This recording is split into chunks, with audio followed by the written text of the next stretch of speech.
엄마, 나 운 풀렸어. 운 플러스. 운 플러스 모든 영상은 자막 설정을 하시면 영어, 일어, 중국어 3개 국어가 추가로 번역됩니다. 내 각자 도생 시대 시작입니다. 중국의 용이 대만을 향해 몸을 틀었어요. 그러면 대만의 부시가 한반도 쪽으로 번지론이죠. 군사적 충돌의 기운이 아주 짙어집니다. 하늘이 가장 두려워하는 건 전쟁이 아니라 내부 싸움입니다. 내부 싸움. 속고만 사셨나요? 북한강에서 방생을 하게 되면 현대의학도 포기한 난치병, 불치병이 치유 가능합니다. 억울하게 당하셨나요? 북한강에서 방생을 하면 징역을 받으신 분도 사주에 따라 훈련할 수 있습니다. 비가 오나 눈이 오나 북한강에서 200일째 매일 밤 방생하는 운 플러스 시즌2가 첫 번째로 공개하는 신의 손 옥부인 되겠습니다.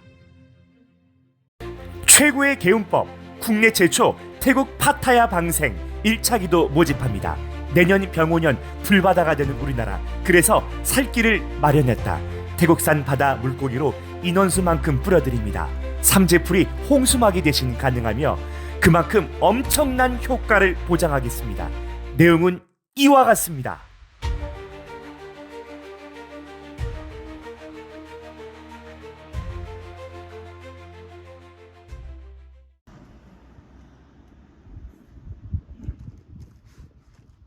올해 들어 하늘이 요란하디 요란해요. 별들이 서로 부딪히고 땅을 꿈틀거립니다. 땅이. 이건 단순한 소음이 아니에요. 세상이 판을 바꾼다는 하늘의 신호랍니다. 지금 미국의 별이 서쪽 하늘로 기울고 있습니다. 70여 년 동안 세상을 지켜온 나라지만 그 나라가 더 이상은 세상의 문을 닫아주지 않게 될 겁니다. 전쟁을 막던 손이 이제 내려갔어요. 미국이 스스로 말하죠. 이제 우리 일은 우리가 한다. 남 일엔 간섭 안 한다. 이 말이 곧 하늘의 선언이에요. 이제부터는 각자 살아라. 이게 2025년 이후로 이어질 충격적인 기운입니다. 2025년부터 2035년까지는 세상의 질서가 바뀌는 10년, 말하자면 대운입니다. 그리고 거기에 더불어 푸틴의 기운이 꺼지지 않았습니다. 푸틴 아시죠? 러시아. 러시아는 옛 제국의 영토를 되찾겠다는 욕심을 숨기지 않고 있습니다. 우크라이나에서 시작된 전쟁이 곧 리투아니아, 폴란드, 핀란드 쪽으로 번질 수 있습니다. 이건 단순한 땅 싸움이 아닙니다. 옛 제국의 혼이 다시 깨어나는, 말하자면 전쟁입니다. 이게 시작되면 유럽의 바람은 차갑고 경제의 불은 얼어붙을 수밖에 없습니다. 결국 2026년도에는 이제 2달밖에 안 남았지만 유럽은 불안과 침묵의 해로 들어갈 것입니다. 하늘이 말하길 용의 나라가 바다를 건너 가려 한다. 중국의 용이 대만을 향해 몸을 틀었어요. 그게 바로 2027년부터 2028년의 다음 운, 내후년의 운입니다. 지금은 말이 없지만 침묵하고 있지만 그때쯤이면 대만을 품겠다는 명분이 강하게 떠요. 그건 무력으로라도 이루어지려 할 거예요. 반드시. 그때 중국은 러시아와 손을 맞잡고 미국은 손 떼겠다는 태도를 취할 겁니다. 그러면 대만의 부시가 한반도 쪽으로 번지론이죠. 이렇게 된다면, 그렇다면 북한은 가만히 있지 않아요. 중국이 움직이면 북쪽의 늑대도 같이 움직일 거죠. 2028년부터 2030년도에는, 그러면 이제 앞으로 3년 후의 운이거든요. 그때는 한반도에는 군사적 충돌의 기운이 아주 짙어집니다. 전면전은 아니어도 칼끝이 스칠 정도의 긴장이 찾아옵니다. 이상하죠? 전쟁의 시대인데도 한국의 별은 오히려 아주 밝아요. 왜냐하면 불의 시대에는 불을 다루는 자가 왕이 된다.